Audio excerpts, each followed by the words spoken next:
Christmas और नए साल के दौरान उत्तराखंड राज्य में ठंड बढ़ने के आसार नजर आ रहे हैं। मौसम विभाग ने आज से प्रदेश के पर्वतीय जिलों में बारिश के साथ ही बर्फबारी का अंदेशा जताया है।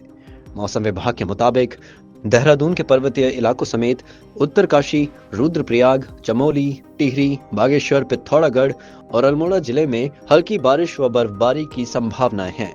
हालांकि अन्य जनपदों में मौसम शुष्क बना रहने की बात कही गई है। वहीं बारिश और बर्फबारी से तापमान में गिरावट के साथ ही पहाड़ी से लेकर मैदान तक ठंड बढ़ सकती है। देहरादून मौसम केंद्र के निदेशक विक्रम सिंह ने कहा कि पश्चिमी विक्षोभ सक्रिय होने के कारण 23 और 24 दिसंबर को प्रदेश के अधिकांश हिस्सों में बारिश के साथ ही 25 मीटर से अधिक ऊंचाई वाले इलाकों में बर्फबारी देखने को मिल सकती है, जिससे सैलानी क्रिसमस और नए साल का लुत्फ उठा सकेंगे। इसके साथ ही कृषि और बागवानी के लिए भी ये बेहद फायदेमंद रहने वाला है। बारिश और बर्फबारी के कारण ठंड बढ़ने से लोगों को हिदायत बरतने की आवश्यकता है, खासकर बुजुर्ग और बच्चों को। वहीं मैदानी इलाकों में भी कोहरे के कारण वाहनों के आवागमन पर भी प्रभाव पड़ने के आसार हैं। देखिए, उत्तराखंड के लिए मौसम की बात करते हैं। आज 23 तारीख आपकी दिसंबर की हो गई है और 23 और 24 में 2 दिन ये जो है जो पश्चिम विक्षोभ है उसका असर यहाँ पर भी देखने को मिलेगा।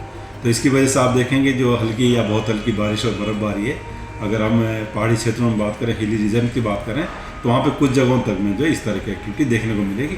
बल्कि जो इनर डिस्ट्रिक्ट हमारे उत्तरकाशी, चमोली, पिथौरागढ़, रुद्रप्रयाग, बागेश्वर है, तो उनमें तो अनेक जगहों तक में हिल्स में जो है आप देखेंगे कि बर्फबारी मिलेगी। मैदानी क्षेत्रों में जहाँ तक बात है तो यहाँ छुटपुटी एक्टिविटी रहेगी, आइसोलेटेड टाइप एक्टिविटी रहेगी, लाइट रेन की जो है वो या वेरी लाइट रेन की जो, तो इस तरह की स्थिति है। और 2 दिन ये रहने वाला, आज 23 को भी और कल 24 में भी इसी तरह है।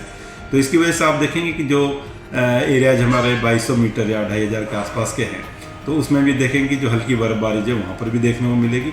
और जो थोड़े इनर डिस्ट्रिक्ट्स हैं उनकी जो ये हाइट है 2500 मीटर या उसके आसपास के, तो वहाँ हो सकता है कि आधे फीट तक भी जो है जो बर्फबारी वो देखने को मिलेगी। तो आप ये कह सकते हैं कि जो रेनफॉल है वो तो लाइट ही है या वेरी लाइट तक की है, लेकिन जब आप उसको स्नो में कन्वर्ट करते हैं तो आप देखेंगे कि इस तरह का जो है जो अमाउंट है वो ये 2 दिन में मिलेगा जो है। तो कहीं ना कहीं जो वाइट एक चादर जो है उत्तराखंड के हिल्स में जो है वो देखने को मिलेगी। और ये क्रिसमस के आसपास ही हो रहा है, तो सैलानियों के लिए अच्छा है जो बर्फ़ को देखना चाहते हैं, लाइव देखना चाहते हैं या उसके आसपास जो है देखना चाहेंगे। तो मेल्टिंग भी एकदम नहीं होगी, जो स्नोफॉल एक्टिविटी होगी। और टेम्परेचर्स ऑलरेडी डाउन ही है और इसकी वजह से और भी डाउन हो जाएंगे जैसे थोड़ा क्लियर होगा। तो कहीं ना कहीं जो स्नोफॉल मिलेगी वो फिर टिकी रहेगी, रहने वाली है, वो एकदम मेल्ट नहीं होगा। और उसके बाद फिर 2-3 दिन थोड़ा क्लियर हो रहा है, लेकिन 27-28 में जो है फिर से एक पश्चिम विक्षोभ आएगा। उसकी वजह से भी इसी तरह की एक्टिविटी जो है हल्की तक की बारिश और बर्फबारी अंदर के डिस्ट्रिक्ट में अनेक जगहों में, बाकी हिल्स में आप कह सकते हैं कुछ जगहों में, और मैदानी क्षेत्रों में तो आइसोलेटेड या इसका कहता है लाइट रेन्स जो है वो देखने को मिल सकती है। तो इस तरह की जो 2 स्पेल मिल रही है, तो नए ईयर में भी मैं बोलूँगा कि तब तक भी वो बर्फबारी रहने वाली है। तो जो लोग आना चाहें सैलानियों के लिए खासकर अच्छा है। दूसरा जो कृषि और बागवानी के लिए, उनके लिए भी राहत मिलेगा। जो टेम्परेचर्स है वो डाउन रहेंगे और स्नोफॉल की वजह से जो कहीं ना कहीं जो आपके सेब वगैरह है उसके लिए काफ़ी फेवरेबल होता है। तो कहीं ना कहीं उनके जो प्रोडक्शन या इसको भी जो है अच्छा, उसके लिए फेवरेबल है, तो कृषि के लिए भी अच्छा है।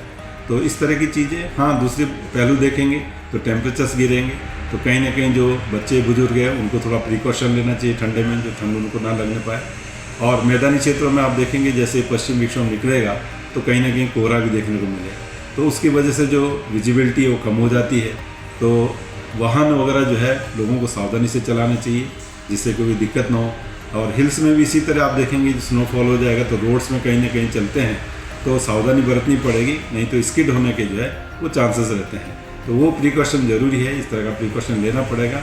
बाकी मैं कहूँगा कि हाँ, ये 2 स्पेल मिल रही है तो इनमें लाइट एक्टिविटी जो है रेन स्नो की प्रदेश में देखने को मिलेगी।